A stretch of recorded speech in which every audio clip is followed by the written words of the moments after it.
Morning student, my name is Vijayan Singh. I am a SST teacher in Victorious International School.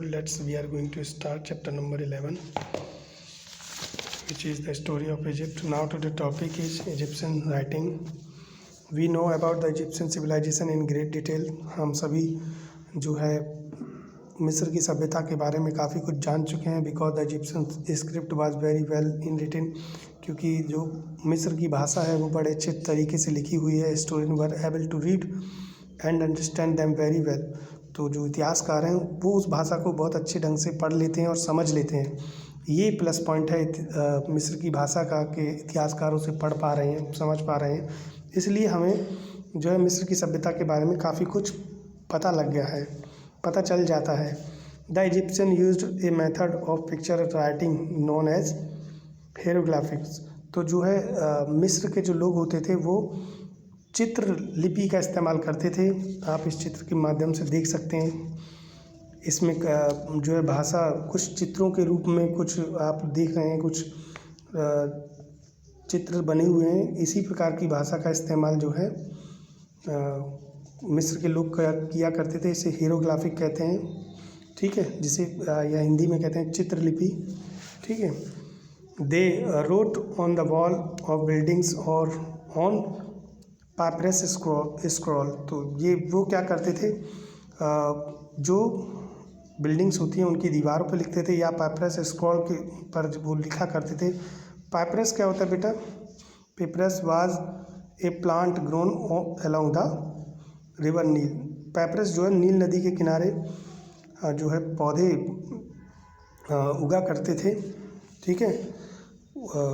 पाइपरस was a very strong and durable paper like material. जो कागज़ की तरह दिखने वाला काफ़ी मजबूत और टिकाऊ जो है पेपर के समान दिखने वाला मटेरियल होता था, पाइपरस जिसे कहते हैं.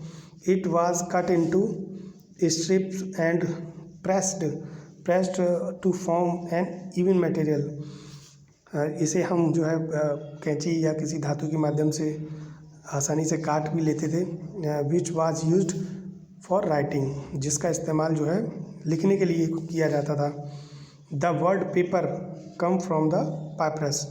जो पेपर शब्द है उसकी उत्पत्ति पाइपरस शब्द से ही हुई है, ठीक है. पेपर जो वर्ड है उसको पाइपरस से ही उसकी उत्पत्ति हुई है, ठीक है. From the Egyptian script historian have come to know about many pharaohs. जब इतिहासकार जो है मिस्र की भाषा को पढ़ा, उन्होंने मिस्र की भाषा को पढ़कर पता लगाया, उनको ये जानकारी मिली कि बहुत सारे मिस्र के शासकों के बारे में उनको पता लगा. There are many stories on the Pharaoh. हाँ, आखनेतन जो शासक था उसकी बहुत सारी कहानियाँ जो है इतिहासकारों ने पढ़ने को मिली हैं. And his beautiful wife queen Nefertiti. Akhenaten और जो है उसकी पत्नी थी नफरतीति. इस चित्र में आप देख सकते हैं ये फ़ैरो है आखनेतन, ठीक है. आखनेतन जो शासक था और उसकी सुंदर सी पत्नी है जिसका नाम है क्वीन नफरतीति जो रानी थी वहाँ की, ठीक है. And the youngest ever boy king Tutankhamun also king Tut के नाम से भी उसे जाना जाता है. ये देखिए, ये तूतनखामू का ये पिक्चर है, आपको दिखाई दे रही है, ठीक है. तो the Egyptian civilization has been great discovery. एक जो है मिस्र की जो सभ्यता है एक महान खोज है. Historian and archaeologist are still discovering many new and interesting fact about this amazing ancient civilisation.